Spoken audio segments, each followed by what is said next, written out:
Parents took my college fund to buy my sister an apartment. 2 years later, they called me in panic because she left her baby on their doorstep with a note asking me to raise him 2 years ago. I received an acceptance letter from one of my dream universities, along with the incredible news that I had been awarded a scholarship. It felt like the stars had aligned for me. In preparation for college, I've been working part-time, trying to be responsible and save up as much money as I could. My plan was to build a financial cushion, a college fund I could rely on in case I needed money for unexpected expenses, or if the scholarship didn't cover everything. I didn't want to leave things to chance, so I took it to save diligently. Getting accepted to college was already an achievement, but securing a scholarship felt like an additional stroke of luck, as though all my hard work had finally paid off in the best possible way. Hence, I was happy that the college fund I had been saving up could now be used for any additional expenses I would have during college. At the time, I didn't have my own bank account yet. I was still quite young, and for convenience, the money I earned from my part-time job was deposited directly into my mother's salary account. I trusted her completely with it. I had always assumed that when I eventually left for college, my mom would just transfer that money back to me. No questions asked, I had earned it. After all, and it was intended for my education. However, reality turned out to be quite different from what I had expected. Not long after I had received my scholarship, my parents sat me down to talk. They announced quite casually that since I had been fortunate enough to receive a scholarship, I no longer needed the money I had been saving for college. They explained that because my tuition would be mostly covered, they wanted to redirect that money I had saved, my money for my older sister's future instead. I was completely taken aback. I had worked hard for this money, and now out of nowhere, they were telling me it would be used for my ungrateful sibling. For some context, let me explain a bit more about my older sister. Carolyn has always been the troublemaker in the family. Unlike me, who's had to work hard and follow the rules, she has always found a way to escape consequences. No matter what she does, she's only 3 years older than me. But you wouldn't think so if you saw how my parents treat her. They act like she's still a little kid. And no matter how old she gets, they seem determined to shield her from any kind of responsibility or accountability. It's like they've put her in a bubble, where she never has to deal with the real world. Ever since we were children, Carolyn was always the one getting away with that. I never could. I was constantly reminded to work hard and be responsible. But Carolyn, on the other hand, whenever she made a mistake or did something wrong, my parents, especially my mom, would jump to her defense, almost instinctively, arguing that her oldest child could never be wrong. It didn't matter whether my sister was clearly in the wrong, or if there were others involved. Somehow my mother would always manage to turn things around and make it seem like she was the victim. For example, when Carolyn was around 14 years old, she got caught bullying younger girls at school. According to the teachers, she had been picking on them for weeks. Things got so bad that the school had to call my parents in for a meeting to discuss Carolyn's behavior. It was a serious issue. Several students and teachers had witnessed her bullying. But when my mother heard what had happened, she flat out refused to accept it. Carolyn started crying during the meeting, of course, and denied everything. Rather than questioning whether her daughter could really be in the wrong, my mom decided to believe her tears over the facts. She argued with the teachers, even with the headmistress, insisting that Carolyn was being unfairly accused. She made up excuses, saying that her darling daughter could never be nasty or mean to anyone, and even went so far as to accuse the victim of acting just to get Carolyn into trouble. In the end, Carolyn was let go with only a week suspension, but my mom's refusal to accept the truth meant that Carolyn realized that she faced no real consequences. She was never reprimanded for what she did, and life went on as though nothing had happened. Next, when my sister Carolyn turned 16, things escalated significantly. She got herself into even more trouble. This time she was caught smoking at her school, which by itself was already against the rules. But that wasn't the worst of it. Along with smoking, she was also found trying to sell weed, which was a much more serious offense. The school administration this time had irrefutable evidence. They were witnesses to, and it was clear that Carolyn had crossed a line that even my parents couldn't argue their way out of. When the school uncovered everything, Carolyn was essentially expelled, and that marked a turning point. For once, my mother, who had always been able to shield her from accountability, was suddenly in a position where she couldn't talk her way out of the situation or make excuses for Carolyn. Yet instead of letting Carolyn face some consequences at least, my mother quickly switched into what I can only describe as damage control mode. She refused to let this incident tarnish the image she had built of Carolyn as the perfect innocent daughter in this family. Rather than addressing the reality of what had happened, my mom spun an entirely different narrative to our family members and relatives. She started telling people that she wanted to send Carolyn to a PASH school far away from home because she wanted the best education possible for her. In reality, it was difficult for Carolyn to get into any school in our locality because of her reputation. My parents were desperate to hide what had really happened. They couldn't bear the thought of people finding out that their darling daughter had been expelled from school for something as serious as smoking and selling weed. The posh school was just a cover to protect their reputation and, by extension, Carolyn's. However, my mom framed it to others as though she was sending Carolyn to a prestigious, expensive boarding school of her own choice to give her better opportunities and help her succeed. Of course, this decision came at a huge financial cost. The boarding school my parents chose for her was incredibly expensive, far beyond what my parents could comfortably afford.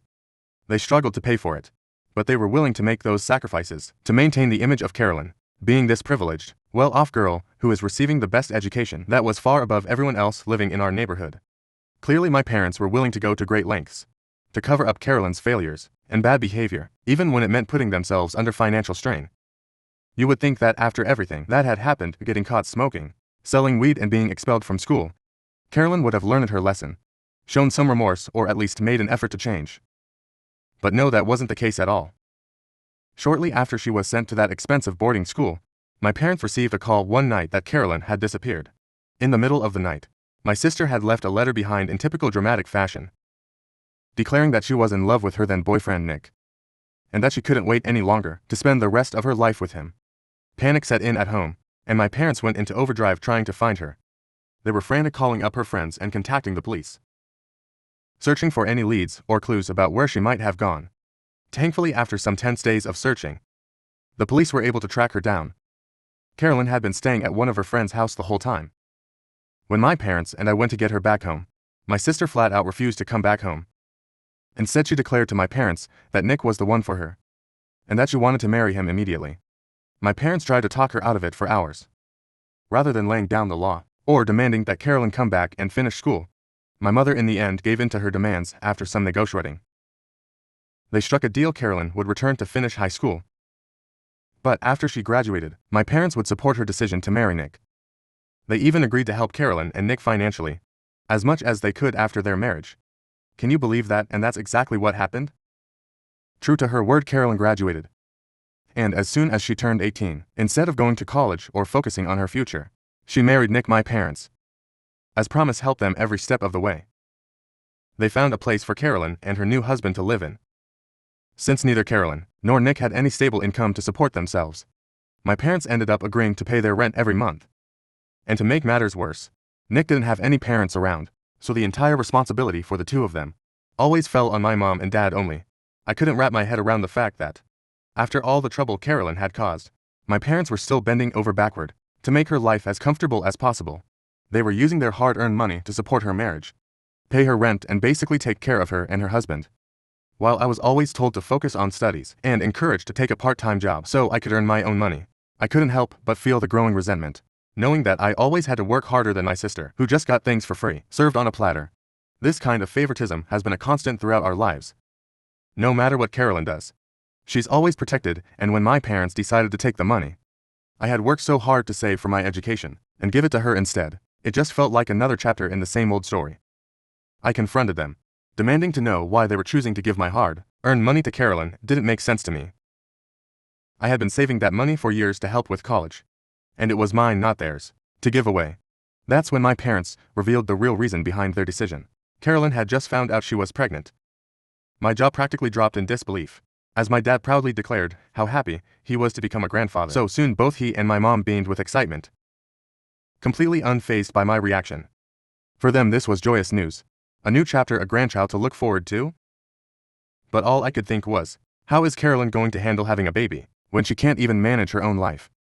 She and her husband could barely take care of themselves, let alone a child. However, when I voiced these concerns to my parents, my mom just brushed them off like she always does whenever I raise a valid point about Carolyn's poor decisions. She casually mentioned that Nick, Carolyn's husband, had recently gotten a good position, so he would be able to support her and the baby from now onwards. My mom said it so matter-of-factly, as if this new job would magically erase all of their financial struggles. Then she dropped the real bombshell. My parents had decided to take away the biggest source of tension in Carolyn's life by buying a brand new apartment and letting her and Nick stay there for free. That's where they wanted to put my money into purchasing a home for my sister, so she could start her family in peace.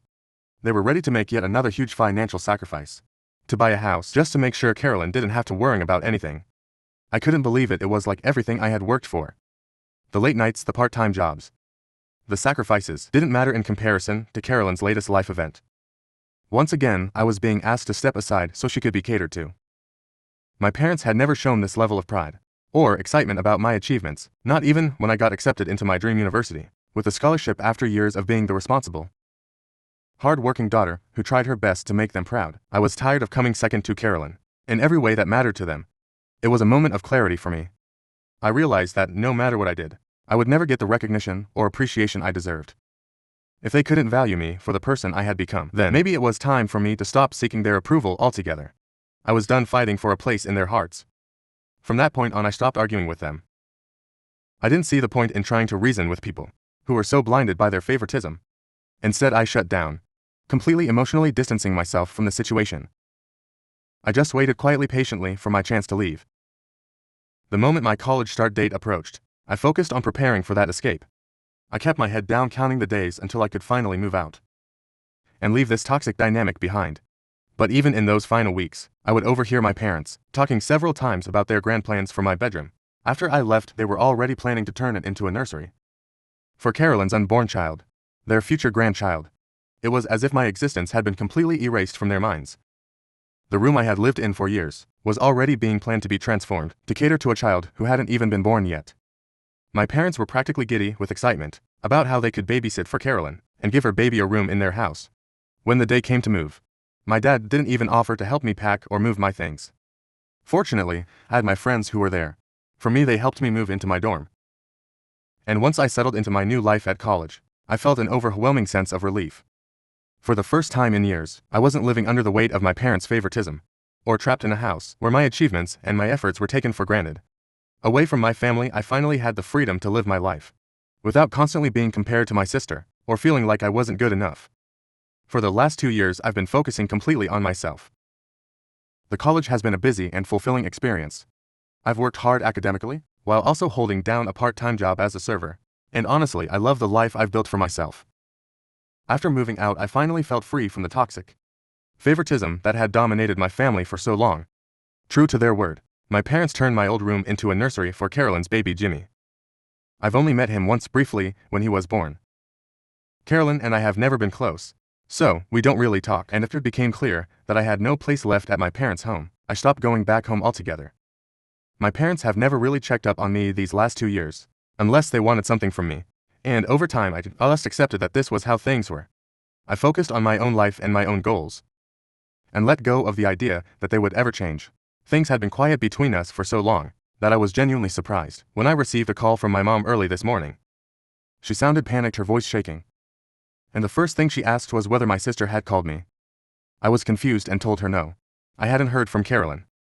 Then, to my surprise, my mother started to cry on the other end of the line. I felt a pain of worrying hearing her like that, and I asked her what had happened. That's when she finally confessed, in between sobs, that something terrible had happened that morning. Apparently, she and my dad had woken up to the sound of the doorbell ringing, frantically followed by loud banging on their front door.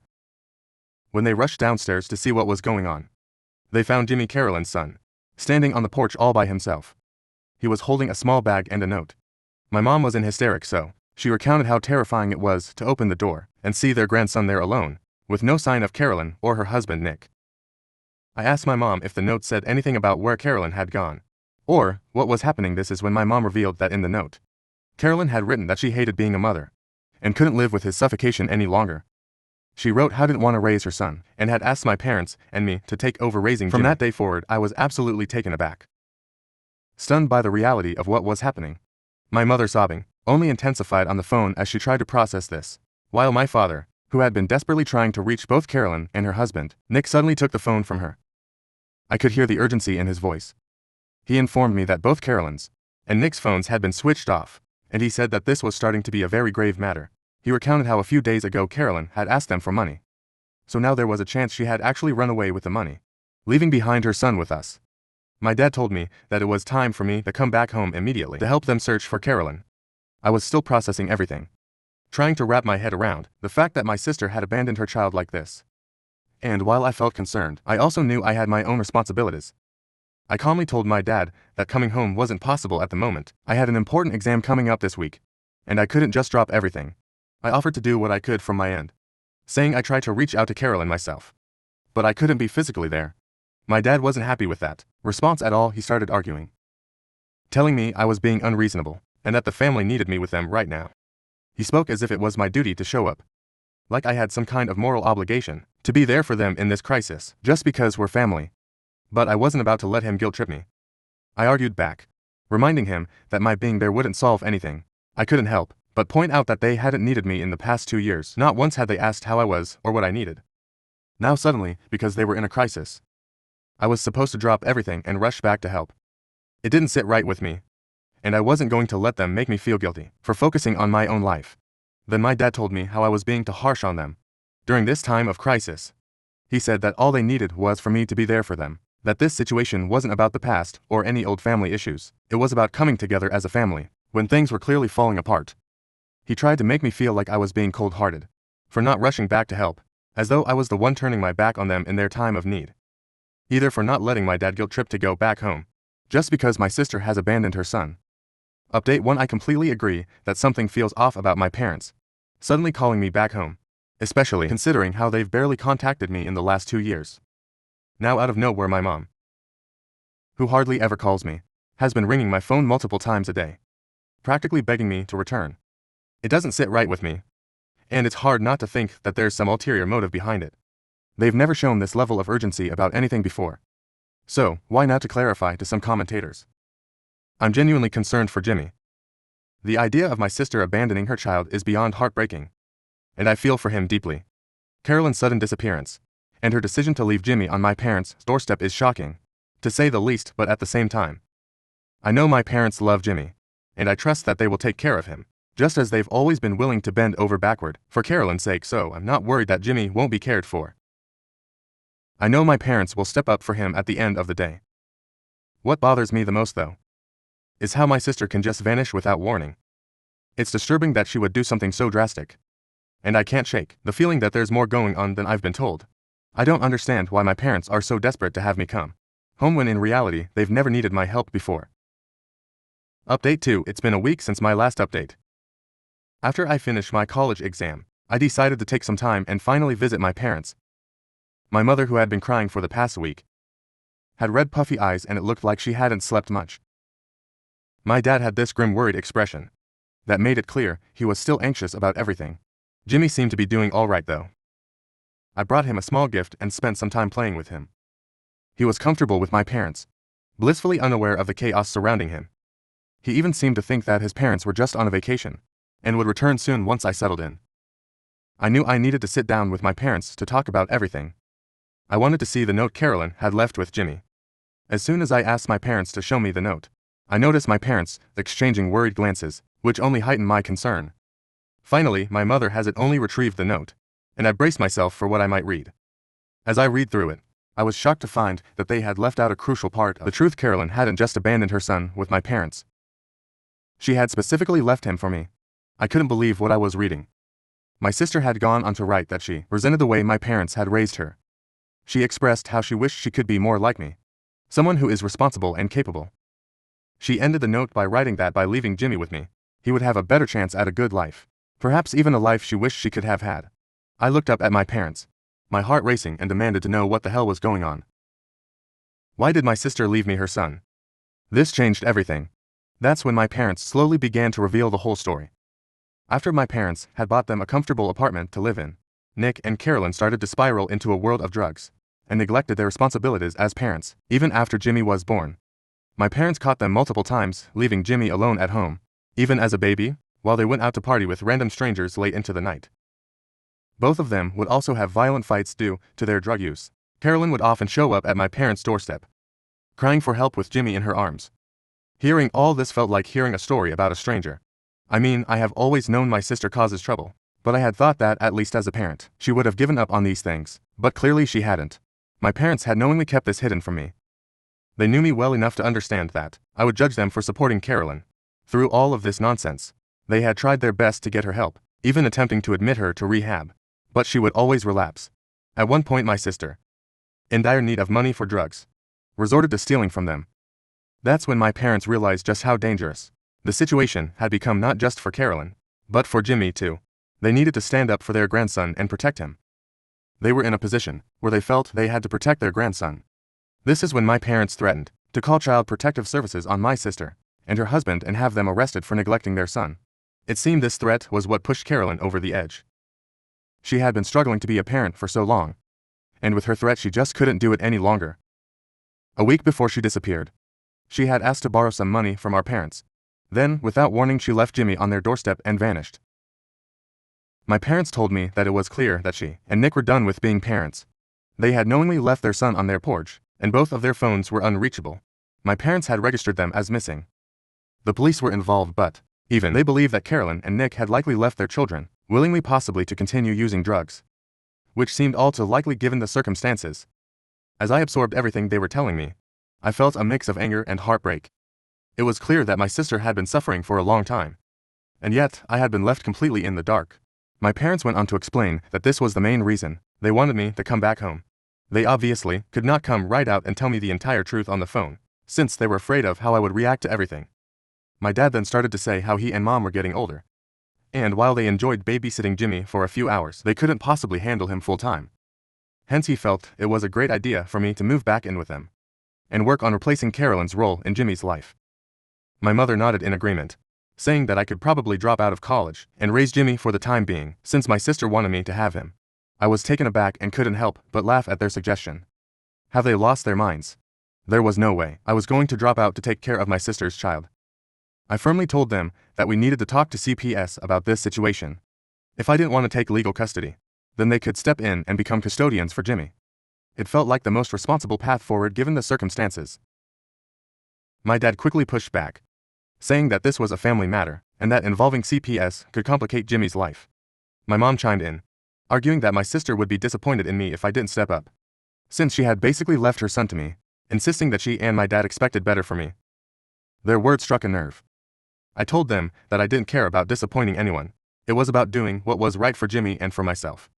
I needed to think this through carefully before rushing into making a decision that could change my life forever. So, my parents have finally agreed to give me some time to think. Update 3. It's been 2 months since my last update. To clarify a few points, yes. My sister definitely wrote that note. I know Carolyn's handwriting well enough to be sure. No, my parents did not fake her handwriting. My parents have shown me bank statements, which reveal just how much money my parents were foolishly sending to Carolyn every month to help out her and her husband. They even took me to Carolyn's apartment since they had a key to. The apartment was left in a condition exactly as my mother had described to me: empty alcohol bottles strewn on the floor, drawers and cupboards emptied out, and there was a strong stench that was overwhelming. The refrigerator was practically bare, and the whole place was very filthy. I did contact CPS and shared everything I knew about my sister and her husband's situation. For the time being, my parents have volunteered to take temporary custody of Jimmy, at least until Carolyn or Nick return. I feel a bit relieved, knowing that Jimmy will be safe with them for the time being. Yes, my parents did try to guilt me a lot to care for Jimmy, but I stood my ground. I knew that making a choice based on guilt wouldn't be in anyone's best interest, least of all Jimmy's. I told them how I could not let their other daughters' bad decisions in life hold me down in my career and life. I pointed out to them that they were facing the consequences of their own actions. No, my parents still haven't apologized for using my college fund. However, they did express regret about buying the apartment for my sister. Just to clarify, the apartment deed is in their name. They were allowing my sister and her husband to live there rent-free. I guess now, they're likely going to rent it out and earn some extra money. Currently, I am back in college and focused on my studies. I will continue to visit Jimmy whenever I can,